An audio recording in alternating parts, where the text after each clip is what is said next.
বাংলা বলায় বাংলাদেশি তকমা, ভিন রাজ্যে হেনস্থার শিকার বাংলার পরিযায়ী শ্রমিকরা। এবার এ নিয়ে প্রশ্ন সুপ্রিম কোর্টের। কেন্দ্রীয় সরকারকে দেশের শীর্ষ আদালতের প্রশ্ন, এটা কি সত্যি যে ভাষার কারণে বাংলাদেশি বলে চিহ্নিত করা হচ্ছে? অবিভক্ত বাংলাদেশ গঠিত হলে কেউ আর বলবে না বাংলা মানেই বাংলাদেশি, বরং সবাই গর্ব করে বলবে আমরা বাংলার সন্তান, আমরা অবিভক্ত বাংলাদেশের অধিবাসী।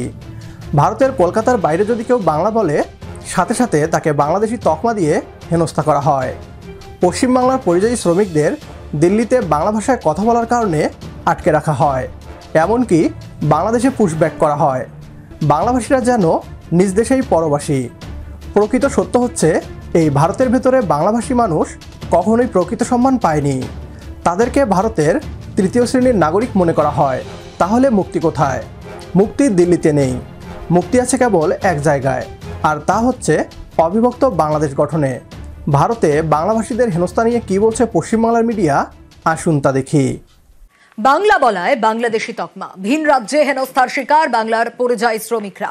এবার এ নিয়ে প্রশ্ন সুপ্রিম কোর্টের। কেন্দ্রীয় সরকারকে দেশের শীর্ষ আদালতের প্রশ্ন, এটা কি সত্যি যে ভাষার কারণে বাংলাদেশি বলে চিহ্নিত করা হচ্ছে?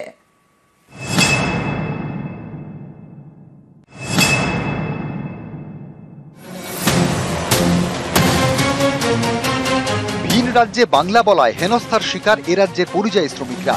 বাংলাদেশি বলে দাগিয়ে দেওয়ার চেষ্টা, কাউকে রাখা হচ্ছে ডিটেনশন ক্যাম্পে, কাউকে পাঠিয়ে দেওয়া হচ্ছে বাংলাদেশে, এরকম নানা অভিযোগ। এবার এ নিয়ে প্রশ্ন সুপ্রিম কোর্টের। শুক্রবারের শুনানিতে দেশের শীর্ষ আদালত কেন্দ্রীয় সরকারের কাছে জানতে চায়, এটা কি সত্যি যে ভাষার কারণে বাংলাদেশি বলে চিহ্নিত করা হচ্ছে? দেশে অনুপ্রবেশের ঘটনা ঘটছে, এটা অস্বীকার করার জায়গা নেই। বিষয়টি জাতীয় স্বার্থের সঙ্গে জড়িত, কিন্তু পাঞ্জাব এবং বাংলার একটি অতীত আছে। আমেরিকা থেকে কিভাবে ডিপার্টেশন হচ্ছে সেটা সবাই দেখেছেন। আপনারা কি আমেরিকার মতো ডিপার্টেশন করতে চান? এটা খুব জটিল বিষয়, আন্তর্জাতিক উদ্বেগের বিষয়। গত কয়েক মাসে একাধিক বাঙালি পরিযায়ী শ্রমিককে জোর করে বাংলাদেশে পাঠানোর অভিযোগ সামনে এসেছে। মালদার বাসিন্দা আমির শেখকে ফেরানো হয়েছে। এখনো বাংলাদেশে আটকে রয়েছেন বীরভূমের সোনালী বিবি। অভিযোগ, অন্তঃসত্ত্বা সোনালীকে জোর করে বাংলাদেশে পাঠিয়ে দেওয়া হয়। শুক্রবার পশ্চিমবঙ্গ পরিযায়ী শ্রমিক ওয়েলফেয়ার বোর্ডের দায়ের করা মামলার ভিত্তিতে শুনানি চলছিল সুপ্রিম কোর্টে। বিচারপতি সূর্যকান্ত, বিচারপতি জয়মাল্য বাগচি এবং বিচারপতি বিপুল এম পাঞ্চলির বেঞ্চে। তখনই সোনালী বিবির প্রসঙ্গ তোলেন পরিযায়ী বোর্ডের আইনজীবী প্রশান্ত ভূষণ। তিনি বলেন, অনুপ্রবেশকারী প্রমাণ হওয়ার আগে শুধুমাত্র সন্দেহের বশে কিভাবে কাউকে বাংলাদেশে পাঠিয়ে দেওয়া যেতে পারে? একটি নির্দিষ্ট ভাষায় কথা বললেই তাদের বাংলাদেশি বলে দেওয়া হচ্ছে, বাংলাকে বাংলাদেশি ভাষা বলে উল্লেখ করা হচ্ছে। সংশ্লিষ্ট রাজ্যের বক্তব্য জানার আগেই তাদের ডিটেনশন ক্যাম্পে পাঠিয়ে দেওয়া হচ্ছে। বিভিন্ন রাজ্যে হাজারের বেশি ডিটেনশন ক্যাম্প। পরিযায়ী শ্রমিকদের মধ্যে আতঙ্ক ছড়িয়েছে। গুজরাটেও একই ঘটনা হচ্ছে। এই মামলায় গুজরাটকেও যুক্ত করা হোক। দিল্লি নয়, পশ্চিমবাংলার জনগণের মুক্তি আসবে শুধু অবিভক্ত বাংলাদেশ গঠনের মাধ্যমেই। কারণ ভাষার জন্য যে জাতি জীবন দিতে পারে, সেই জাতিকে শুধু সীমান্ত টেনে আলাদা রাখা যায় না।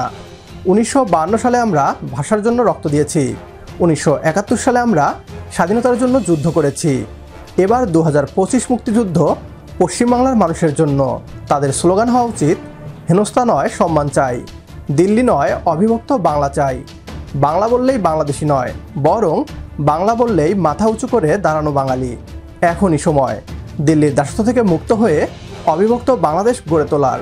কারণ বাংলার মুক্তির পথ একটাই, আর তা হচ্ছে অবিভক্ত বাংলাদেশ গঠন। আজকের ভিডিও এ পর্যন্তই। ভিডিও সম্পর্কে আপনার গুরুত্বপূর্ণ মতামত কমেন্ট বক্সে জানিয়ে দিন আমাদের। সেই সাথে ভিডিও শেয়ার করে দেখার সুযোগ করে দিন আপনার বন্ধুদের। পরবর্তী ভিডিও দেখার আমন্ত্রণ জানিয়ে বিদায় নিচ্ছি আজ। আল্লাহ হাফেজ।